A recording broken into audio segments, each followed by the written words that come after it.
Mabahaba ang bakasyon at nagkataong pangang Rizal Day sa araw na ito, kaya't hindi pinalampas na ilang pamilya ang mamasyal.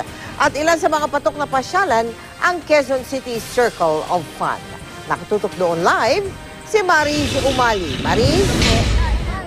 Mel, naisulitin ng ating mga kapuso ang 5 araw na bakasyon, kaya naman buhay na buhay ang mga pasyalan ngayong Lunes na nataon ding araw ng ating pambansang bayani na si Gat Jose Rizal.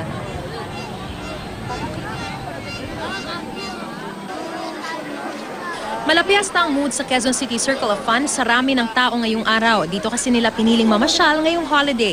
Sa rami ng atraksyon at maaaring gawin, siguradong mag-e-enjoy ang lahat. Sa halagang 60 to 80 pesos pwedeng mag-go-kart, 150 pesos naman kung sasakay ng bangka, o kung naghanap naman ng thrill, pwedeng magbalikan sa zipline. May mga piniling ikutin ng circle sakay ng bike. Marami ring mapagpipili ang rides gaya ng roller coaster, carousel at Ferris wheel na talagang mae-enjoy di lang ng bata kundi pati ng nakatatanda. Kung di pa kompleto ang pamasko, pwede na ring mamili sa mga tiyanggerito na may buy one take one at sale. At kapag inabot naman ang gutom sa pamamasyal, maraming kainan at street food na pwedeng mapagpilian. Dito maganda, masaya at mura pa. Pinili talaga namin to kasi maraming rides, kasi may kasama kaming bata, tsaka nakaka-enjoy talaga. Exciting, saka maraming bilihin dito na mura.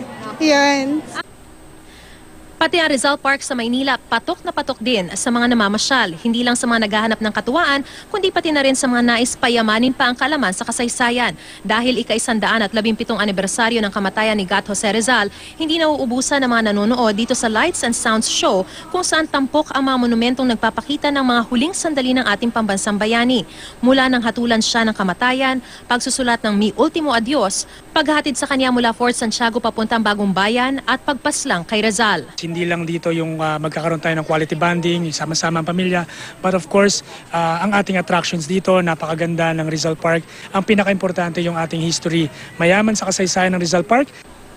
Sa halagang 25 pesos, makakaikot na sa buong parke sakay ng Tranvia.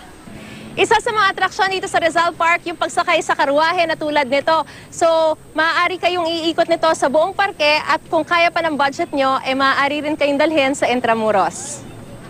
O, tara, sakay na tayo. Bante.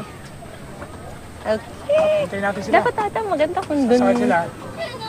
Sige. Mula naman sa ere, kitang-kita ang ganda ng musical dancing fountain na patuloy na humahalina sa mga namamasyal gaya ng grupong ito ng mga foreigner na galing pa raw sa Minnesota sa Amerika. It's beautiful. It's a beautiful place and we don't have anything like this in our local area at Minnesota, so we're appreciating it and definitely taking in the sights around here. It's really nice. I like the water, the dancing water thing you have. It's really beautiful. Yeah. Ang pamilya naman ni Nanay Chalita, kahit nasalanta ng bagyong Yolanda, may puwang pa rin daw para mamasyal at magdiwa ngayong mahaba ang bakasyon. Papasalamat po kami sa Panginoon at nakaligtas kami sa trahedya na nangyari sa buhay namin. May iba namang nag-enjoy sa pagpipiknik kasama ang pamilya. Mel, sa mga gusto pang humabol dito sa Circle of Fun, bukas ito hanggang alas 12 ng hating gabi. Pero sarado naman ito bukas, bisperas ng bagong taon at muli na itong magbubukas sa January 1, araw ng bagong taon. Mel? Maraming salamat sa iyo, Maris Umali.